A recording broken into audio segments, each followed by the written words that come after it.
Hello friends, मैं ऋतुराज भारद्वाज और स्वागत करता हूं आप सभी का अपने इस यूट्यूब चैनल सफलता की कुंजी पर। तो कैसे हैं आप लोग? उम्मीद करता हूं आप सभी लोग बेटर होंगे। और यदि बेटर से बेस्ट होना चाहते हैं तो आपको छोटी छोटी बातों का हमेशा ध्यान रखना होगा। तो इसी छोटी बातों को समझाने के दौर में आज हम हिस्ट्री के एक टॉपिक को आपके बीच लाया हूँ। वो टॉपिक है हमारा मुग़ल साम्राज्य। आज हम मुग़ल साम्राज्य के बारे में जानने का प्रयास करेंगे कि मुग़ल कौन था, यह किस प्रकार से भारत आया था, इसके पूर्वज कौन थे और किस किस प्रकार से इसने शासन को कायम किया। उसके बाद यहाँ पर इसका शासन का क्या कार्यकाल रहा, कितने से कितने तक, किस शासक का कितना से कितना तक का कार्यकाल रहा, उसकी कार्य अवधि को के बारे में, उसके कार्य प्रणाली के बारे में, विभिन्न चीज़ों के बारे में आज हम जानेंगे। इस छोटे से टॉपिक, बड़े से टॉपिक को आज छोटे एक वीडियो में आज हम दिखाना चाहते हैं। तो सबसे पहले आप दोस्तों चैनल को सब्सक्राइब कर दें तथा वीडियो को लाइक करें तथा शेयर भी कर दें अपने दोस्तों के बीच, ताकि उन सब के बीच भी आप मेरा ये वीडियो आसानी से पहुँच सके। उनके जितने भी मन में डाउट्स होंगे मुग़ल साम्राज्य को लेकर के, मुग़ल एम्पायर को लेकर के, ये सारे डाउट्स उनके क्लियर हो जाएं। तो चलते हैं हम आगे वीडियो के दौर में। तो सबसे पहले हमारा ये टॉपिक आता है कि मुग़ल कौन थे। तो मुग़ल दोस्तों दो महान शासक वंश के वंशज थे। दो महान शासक वंश जो कि शासक हुआ करते थे दोनों तरफ से। माता की ओर से वह क्या थे दोस्तों? मंगोल शासक। आपने चंगेज खां का नाम सुना होगा। चंगेज खां बहुत ही प्रशंसक और शासक था, महान शासक था, जो चीन और मध्य एशिया के कुछ भागों पर राज्य करता था। चंगेज खां नाम था उसका। उसके उत्तराधिकारी और थे वो। और पिता की ओर से वह क्या थे? ईरान, इराक एवं वर्तमान तुर्की जो आप लोग जानते हैं, वहाँ के शासक तैमूर लंग। तैमूर लंग का नाम आपने सुना होगा। उसी के ये लोग वंशज थे दोस्तों। तो तैमूर के वंशज थे ये दोस्तों। तो मुग़ल साम्राज्य में एक प्रथा चलती थी दोस्तों कि पिता का जो साम्राज्य होता था, पिता का जो राज्य होता था, वह जितने भी पुत्र होते थे सभी पुत्रों में कुछ कुछ करके उसके साम्राज्य को बांट दिया जाता था।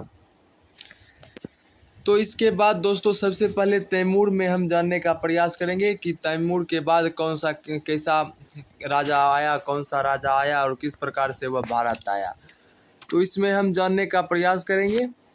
तो मैंने इस तरह से इस नामों को लगाया कि सबसे पहले तैमूर आया था, जो कि ईरान, इराक और तुर्की पर राज्य करता था। उसका पुत्र मिरन शाह था, उसका पुत्र मोहम्मद मिर्ज़ा था, उसका पुत्र अब्बू शेख था और इस प्रकार से उसका फिर बेटा उमर शेख। उसके बाद आया दोस्तों ये बाबर। ये बाबर जो था दोस्तों, वह तुर्की में अपने पिता के उमर शेख के राजगद्दी पर मात्र 13 वर्ष, 12 या 13 वर्ष के उम्र में दोस्तों यह राजगद्दी पे बैठा था, मात्र 12 वर्ष के उम्र में। लेकिन उसका ही एक जो अलग सीरीज था दोस्तों। मुस्लिम साम्राज्य में ये लोग हुआ करते थे और मुस्लिम साम्राज्य में यह नियम था कि राजा महाराजा जो थे एक से अनेक शादियां करते थे। तो दूसरी भी पत्नियों से जो उनका एक अलग श्रृंखला चल रहा था उनके भाइयों का, उनको उज्बेक कहा जाता था दोस्तों। उज्बेक, इस प्रकार से उज्बेकों बोला जाता था उसको।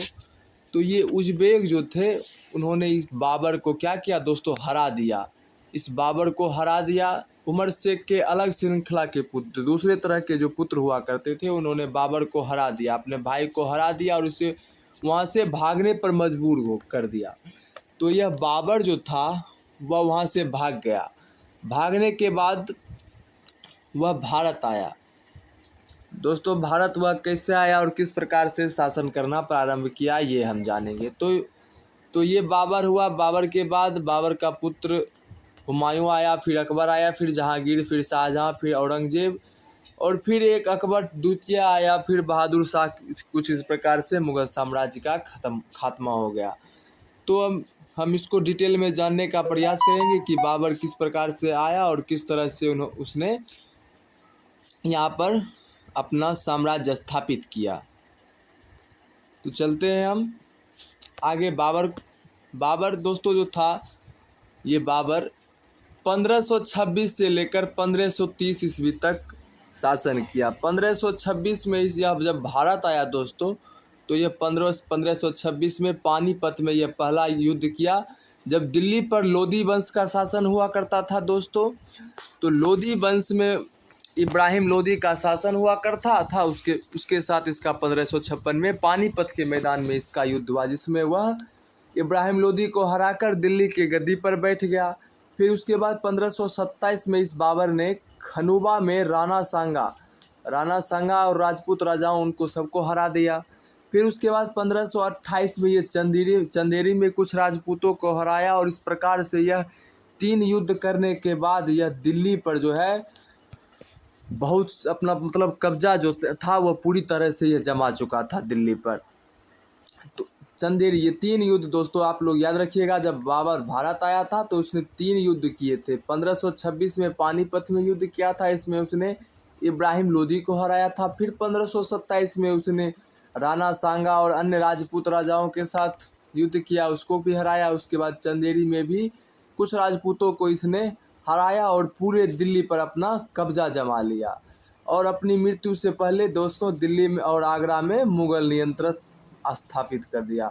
मुगल जो साम्राज्य था उसने यह बाबर जो है वह अपना साम्राज्य स्थापित कर दिया। यह बाबर जो था वही दोस्तों भारत आया था। कहाँ से आया था? तो दोस्तों यह तैमूर का वंशज जो था वह ईरान, इराक तथा तुर्की से आया हुआ था। यह अफगान शासक हुआ करता था दोस्तों। तो इसके बाद फिर हम जानेंगे कि बाबर के बाद कौन आया था। तो दोस्तों बाबर के बाद उसका पुत्र जो था वह हुमायूं आया था। दोस्तों हुमायूं के शासन में ये दोस्तों 2 लाइन दिखे हुए कि एक आपको दिख रहा होगा 1530 से 1540 ईस्वी तक, फिर दूसरा आपको दिख रहा होगा 1555 और 1556।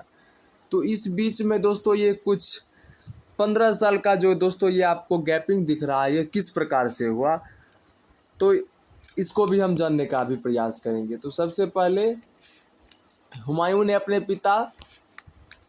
अपने पिता का वसीयत के अनुसार जायदाद का बंटवारा किया। क्या हुआ दोस्तों, मतलब उसके जब पिता के मरने के बाद उसने जितने भी भाई थे सबों में अपने जायदाद का बंटवारा कर लिया। सभी भाई को एक एक प्रांत मिल गया। उसका एक भाई था मिर्जा कमरान। उसका मतलब इच्छा होता था दोस्तों क्या कि वह हुमायूं के पूरे राज्य पर अपना साम्राज्य स्थापित कर दे, उसको हटा दे। तो इस कारण से हुमायूं जो था वह अपने जो अफगान जो प्रतिद्वंदी हुआ करते थे, उज़्बेक जो थे दोस्तों, वह भी इसको वहाँ से भी परेशान किया करते थे दोस्तों। बाबर को भी परेशान किया करते थे कि वहाँ से इसको भगा दिया, और फिर यहाँ पर जब ये अपना शासन स्थापित किया तो यहाँ भी इसको परेशान करने का काम करता था। तो इसी बीच जो था वह शेर खां बिहार के एक साम्राज्य का जो सामंत हुआ करता था, एक प्रकार से सामंत ही बोल सकते हैं, वह ये शेर खां जो था उसने हुमायूं को हरा दिया। 1539 में चौसा के युद्ध में हरा दिया और 1540 में फिर से कन्नौज के युद्ध में उसे हरा दिया। इसके बाद उसने 15 वर्ष तक दिल्ली पर शासन किया। हुमायूं जो था वह बेकार का आदमी था दोस्तों। यह शेर खां से पहला एक ऐसा सम्राट था मुगल साम्राज्य का जो कि किसी अन्य राजाओं से हार गया था दोस्तों, ये हुमायूं, जिसके चलते इसके 15 वर्ष का साम्राज्य इसके हाथों से चला गया था। 15 वर्ष तक शेर खां, शेरशाह सूरी के नाम से आप लोग इसे जानते होंगे, जिन्होंने 15 वर्ष तक दिल्ली पर शासन किया। और इसी बीच क्या हुआ, हुमायूं को ईरान भागने पर बाध्य कर दिया गया, उसको ईरान भागना पड़ा। ईरान जाने के बाद हुमायूं ने क्या किया, फिर से सफाविद शाह कोई हुआ करता था जिससे उसने मदद ली, और 1555 में आकर फिर से शेरशाह सूरी से उसने युद्ध किया। उसके बाद वह फिर से दिल्ली पर कब्जा कर लिया, और कब्जा करने के मात्र 1 साल बाद ही दोस्तों एक इमारत दुर्घटना दोस्तों, घर के एक दुर्घटना में ही उसकी मृत्यु हो गई। उसके बाद दोस्तों हुमायूं का जो पुत्र था वह अकबर के बारे में अब हम जानेंगे। तो अकबर जो था दोस्तों यह सबसे महान शासक माना जाता है, सबसे प्रचलित था यह। इसका जो शासनकाल था दोस्तों वह 1556 ईस्वी से 1605 ईस्वी तक था। 1556 ईस्वी से 1605 ईस्वी तक दोस्तों ये अवधि जो है बिल्कुल आप लोग याद कर ले, बहुत ही ज़रूरी आप लोगों के लिए यह हो सकता है। तो यह भी जो था दोस्तों, यह अकबर, यह भी मात्र 13 वर्ष की अल्पायु में अकबर जो था वह सम्राट बना था। मात्र 13 वर्ष की आयु में अपने पिता हुमायूं के साम्राज्य को यह मात्र 13 वर्ष में अपने हाथ में ले लिया था। इसके शासन वर्ष को हम 3 भागों में बांट सकते हैं दोस्तों। यह आपको अन्य कहीं बुक में नहीं मिलेगा, हमने बहुत मेहनत से इसको आपके बीच लाया है। तो 1556 से 70 के बीच इसने दोस्तों बैरम खां इसका एक संरक्षक हुआ करता था, क्योंकि इसकी आयु कम थी दोस्तों। तो इस प्रकार से यह कर्मचारी जो हुआ करते थे उसको संचालन करने में, राज्य संचालन करने में मदद किया करते थे। तो 1556 और 70 के बीच में यह अपने हाथों में पूरा बागडोर ले लिया। यह उस लायक हो गया कि अब अपने राज्य की सुरक्षा, अपने साम्राज्य की देखरेख हर प्रकार से यह कर सकता था। उसने सूरी और अन्य अफगान निकटवर्ती राज्य मालवा, गोंडवाना तथा अपनी सौतेली भाई मिर्जा हकीम उज़्बेक के विद्रोह को दबाने के लिए सैन्य अभियान चलाया। मतलब यह पूरा सामर्थ्यवान हुआ करता था दोस्तों।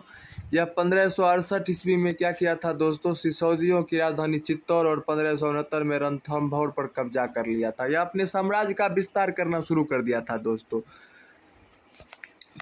दूसरे कार्यकाल में यह 1570 से 1585 के बीच में गुजरात के विरुद्ध सैनिक अभियान चलाया। इन अभियानों के पश्चात पूर्व में बिहार, बंगाल, उड़ीसा अभियान चलाए और 1579-80 में मिर्जा हाकिम के पक्ष में हुए विद्रोह ने उसे जटिल कर दिया दोस्तों। इस प्रकार से यह अभियान चलाता गया और हर एक अगल बगल के सारे साम्राज्यों पर अपना अधिकार जमाता गया। इसका तीसरा कार्यकाल अब हम जानेंगे। इसका तीसरा कार्यकाल जो था वह 1585 से 1605 के बीच में यह क्या क्या था दोस्तों, साम्राज्य का विस्तार पूरा अच्छे ढंग से कर लिया था। उत्तर पश्चिम में अभियान चलाया, फिर सफाविदों को हराकर कंधार देश जो था दोस्तों, आप लोग जानते होंगे कंधार देश कहाँ पड़ता है हमारा। इस प्रकार से हमारा इंडिया जो है, इस प्रकार से इंडिया, ये पाकिस्तान है, ये अफगान, ये पाकिस्तान में यहाँ पे पड़ता है दोस्तों, हमारा कंधार देश पड़ता है। तो इस प्रकार से इस कंधार देश पर भी उसने कब्जा कर लिया और कश्मीर को भी अपने राज्य में जोड़ लिया। मिर्जा हाकिम की मृत्यु के बाद काबुल को भी उसने अपने, अफगानिस्तान की राजधानी दोस्तों काबुल आप लोग जानते होंगे, उसको भी अपने राज्य में मिला लिया। दक्कन क्षेत्र दोस्तों अपने साउथ इंडिया में दक्कन का क्षेत्र बोला जाता है। तो इस प्रकार से उसको भी अपने अधीन करने के लिए अभियान चलाए। बड़ार, खानदेश, अहमदनगर के कुछ हिस्सों को अपने राज्य में मिला लिया। अपने शासन दोस्तों रॉन्ग लिखा गया, इस प्रकार से नहीं होगा। अपने शासन के अंतिम वर्षों में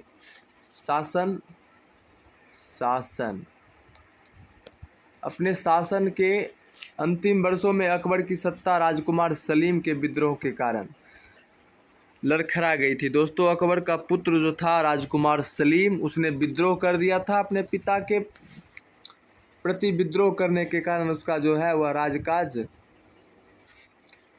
लड़खड़ा गया था। उसके बाद यह सलीम जो था वही आगे चलकर क्या जहांगीर कहलाया। सम्राट जहांगीर को आप लोग जानते होंगे, जो शाहजहां के पिता हुआ करते थे। अरे ये सम्राट जो हुआ करते थे ये अपने पुत्र को अच्छी संस्कार नहीं दे पाए, जिसके कारण क्या होता था, इसके पुत्र ही अपने पिता के प्रति क्या करते थे, विद्रोह कर दिया करते थे। इसके बाद भी इसके जहांगीर के भी पुत्र शाहजहां ने विद्रोह किया था और शाहजहां के पुत्र ने तो हद ही कर दिया था दोस्तों। अभी जानेंगे क्या हद कर दिया था। उसके बाद हमारा जो था वह राजकुमार सलीम, वह सम्राट जहांगीर के नाम से विख्यात हुआ।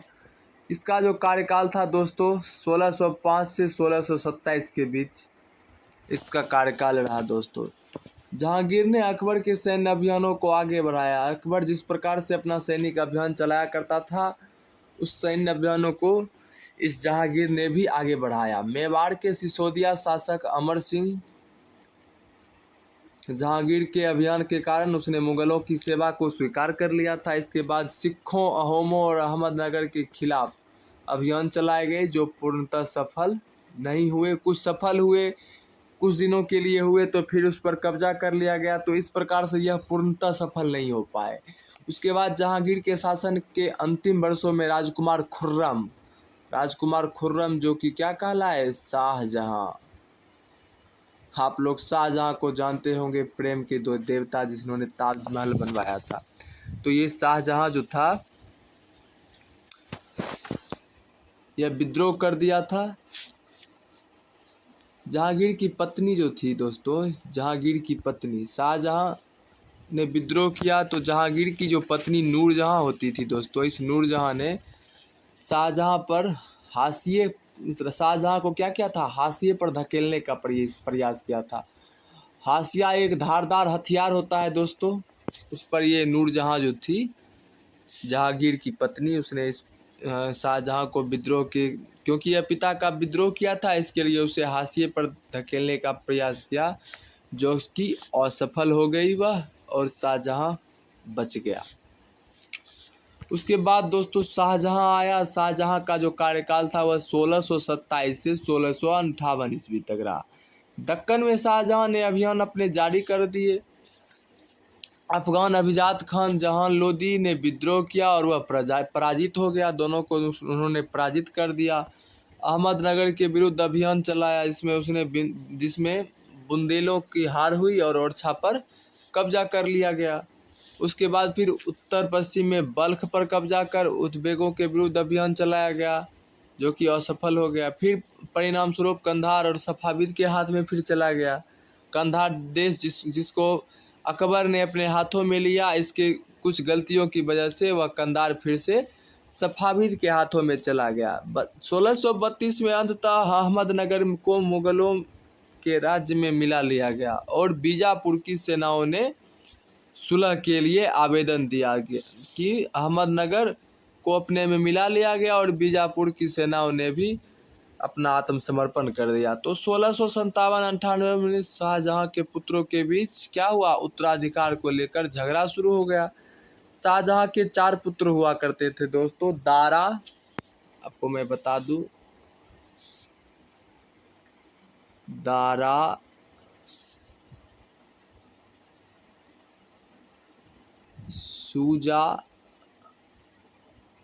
सूजा, मुराद और औरंगजेब सबसे खतरनाक ये औरंगजेब।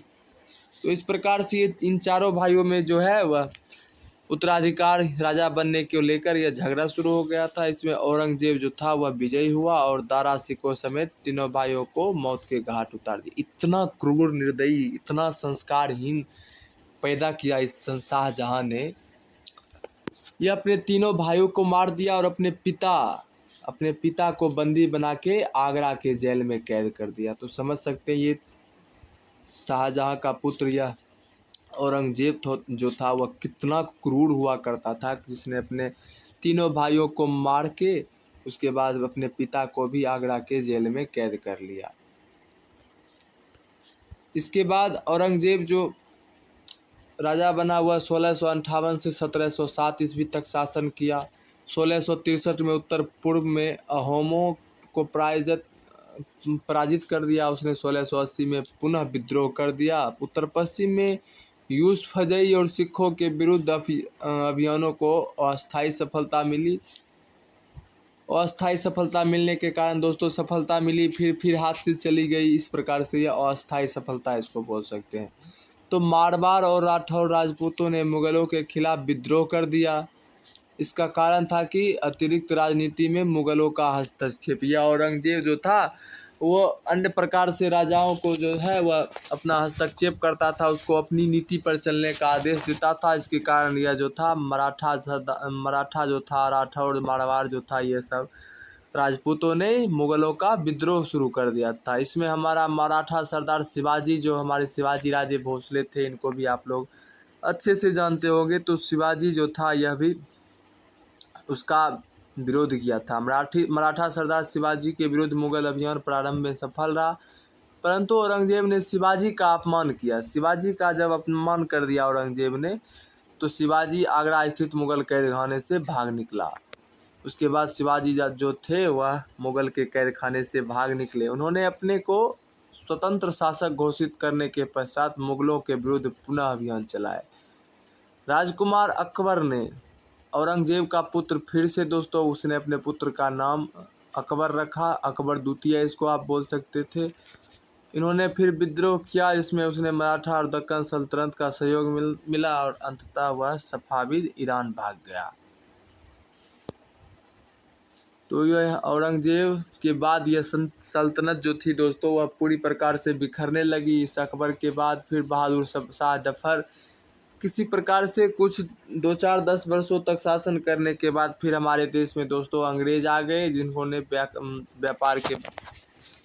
व्यापार का लोभ देकर यहाँ पे अपना शासन जमा लिया। तो इस प्रकार से हमारा ये मुगल साम्राज्य पर एक और छोटी सी टिप्पणी। अकबर के विद्रोह के पश्चात औरंगजेब ने दक्कन के शासकों के विरुद्ध सेनाएं भेजी। फिर 1685 में बीजापुर और 1687 में गोलकुंडा को मुगलों ने अपने राज्यों में मिला लिया। गोलकुंडा कहाँ है दोस्तों? आप इस प्रकार से आप आंध्र प्रदेश उड़ीसा के बीच में यहाँ पे इस किनारे में आप गोलकुंडा देख सकते हैं। तो गोलकुंडा को भी अपने राज्य में मिला लिया। 1698 में औरंगजेब ने दक्कन में मराठों जो छापामार पद्धति का प्रयोग करते थे उसके विरुद्ध अभियान का प्रबंध स्वयं करता था। औरंगजेब ने उत्तर भारत में सिखों और जटों सनातनियों उत्तर पूर्व के अहोमों दक्कन मराठों के विद्रोह का सामना करना पड़ा। उसके मृत्यु के पश्चात उत्तराधिकार के लिए दोस्तों युद्ध शुरू हो गया और मुगल साम्राज्य पूरी तरह से धीरे धीरे बिखरता हुआ चला गया। तो इस प्रकार से यह हमारा मुगल शासन वंश का कुछ ब्यौरा हमने आप लोगों के बीच रखा।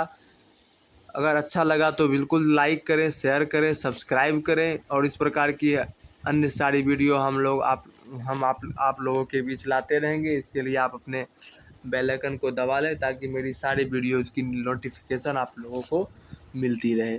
धन्यवाद।